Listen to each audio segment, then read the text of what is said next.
All right, fans versus Fritzy. This is the tiebreaker. People threw the BS flag on Friday and said, you can't call it a tie, fans versus Fritzy. We were writing the mock headlines for today's outcome, the day after the Super Bowl. What is the mock headline title? Superdome power outage situation. Okay. How about I'm going to give you, when's Rob Riggle joining us? He's going to join us next segment. Next segment. All right, how about your 4 against the fans' 4? Let's do it. All right, Fritzy, you got the first headline. Go. Blooper Dome. Oh, man, that's tough. That's tough. Jacoby Jones just returned the touchdown, opening kick. You're down. Paulie? Flackout.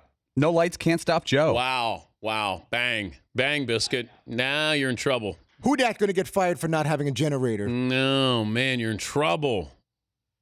Beyonce what? Singer turns out lights with her performance. Did they use all of the energy for that light show? That was a Broadway spectacular there. Fritzy? Stench quarter. Early second half holdup really stunk. All right, you're rallying a little bit there. Paulie? Superdome runs out of JJ wattage. It'd been better if he'd played it in the game. Fritzy?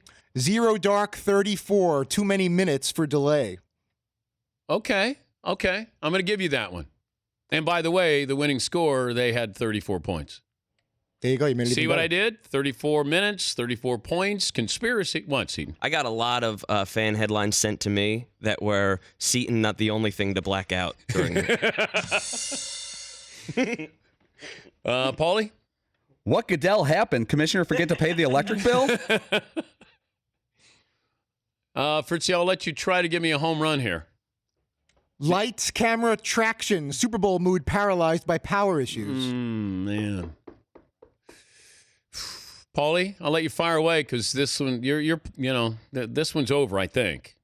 Mercedes nuts. Crazy power outage killed the Superdome. Wow. These nuts. Wow. Seton liked it? Delivery was off, though.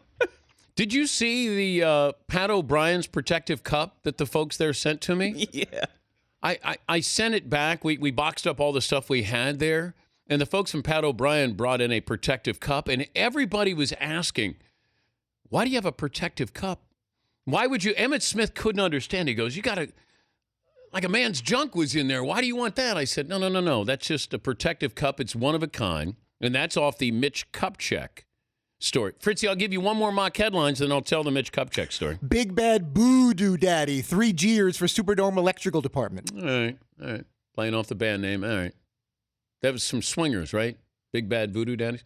All right. Paul, you can fire one back because you've won it. I mean, it's a walk-off here. I think we're done. Okay. I got the protective cup, and it's being sent back. It's one of a kind from Pat O'Brien's, the beverage place there in New Orleans. And what happened was when we'd always say, hey, who's the Laker GM? And you'd be going, and then somebody would always go, Mitch Kupchak. And then you'd give them a cup check, if you know what I mean. So we would do that all the time at the mothership. And all of a sudden, here we're at Pat O'Brien's. And we're joking because you got some new guys who had never heard it before. And I'm with Sean Salisbury. And Salisbury would always play the role when you go, who is the Laker GM, Mitch? And you'd always have somebody who wanted to be the know-it-all. Cup check! Boom. Get cup checked. Well, lo and behold, Pat O'Brien's, who walks in but Mitch Kupchak. And this was years ago. Last time the Super Bowl was there, and I'll be damned if I said to Salisbury, you got to ask him the question. You just do. And Mitch Kupchak walking up, hey, hi, guys, how are you? And then Sean Salisbury said, oh, man, we were just wondering, who's the Laker GM, Mitch? And he goes, Kupchak. and he gave Mitch a cup check. So Pat O'Brien's made up a Mitch Kupchak protective cup, and they're sending it to us, so we're going to hang it here in the man cave. Oh, how sad are we?